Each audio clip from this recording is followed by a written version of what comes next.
Olá pessoal! No vídeo de hoje eu vou falar sobre o histórico e a composição do petróleo, mostrando como ele se formou na natureza, como passou a ser utilizado ao longo do tempo e também do que ele é feito. Para começar, é importante entender de onde o petróleo surgiu. O petróleo se forma a partir do acúmulo de matéria orgânica, como o resto de algas, plantas e micro-organismos que foram soterrados junto com sedimentos ao longo de milhões de anos. Com o aumento da pressão e da temperatura no interior da Terra, essa matéria orgânica se transformou primeiro em querogênio e só depois em petróleo.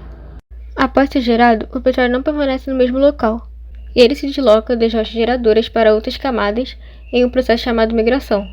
Esse movimento acontece por diferenças de pressão e densidade até que o petróleo se acumule em rochas porosas e permeáveis, chamadas de rochas de reservatório. Quando encontra uma camada impermeável, o petróleo fica preso, formando armadilhas geológicas, onde ocorre o acúmulo do óleo.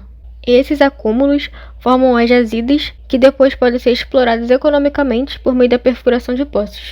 Ao longo da história, o petróleo já era conhecido pelos humanos e usado de forma bem simples, principalmente para a iluminação, impermeabilização de barcos, vedação de construções e até como combustíveis em tochas.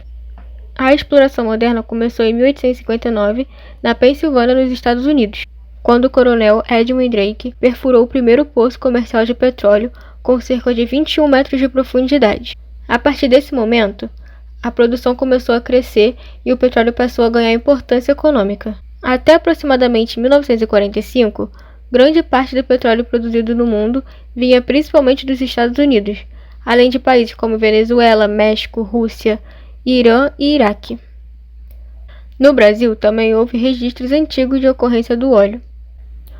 Em 1859, Samuel Alport observou gotejamento de petróleo em Lobato, na Bahia, durante a construção de uma estrada de ferro.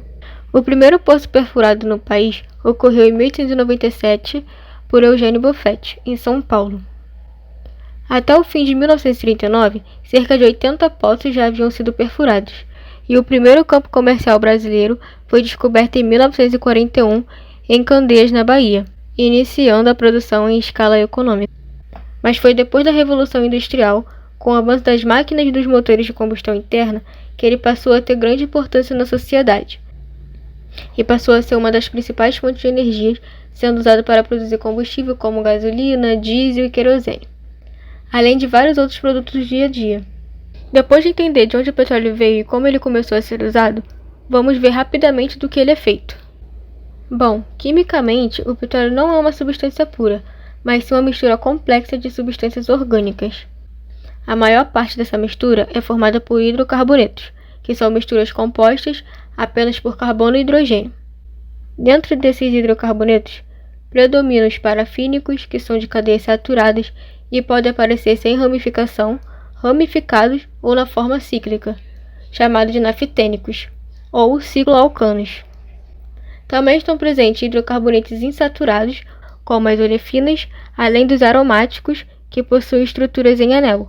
Além disso, estão presentes substâncias nitrogenadas, sulfuradas e oxigenadas, além de pequenas quantidades de água, sais e metais misturados a óleo cru. Por fim, existem componentes mais pesados, como as resinas e os asfaltenos, que são moléculas grandes com alta relação carbono-hidrogênio e deixam o petróleo mais escuro, espesso e viscoso. Essa mistura de diferentes componentes é justamente o que permite separar o petróleo em várias partes diferentes durante o refino, principalmente pela destilação fracionada. É desse processo que surgem produtos como gasolina, diesel e lubrificantes, assunto que já foi explicado nos vídeos anteriores sobre destilação atmosférica e a vácuo. Bom pessoal, então foi isso. Agora você já sabe de onde vem o petróleo, como ele começou a ser usado e por que ele é tão importante. A partir dele surgem vários produtos essenciais para o nosso dia a dia, além de ter um papel muito importante na economia e na geração de energia.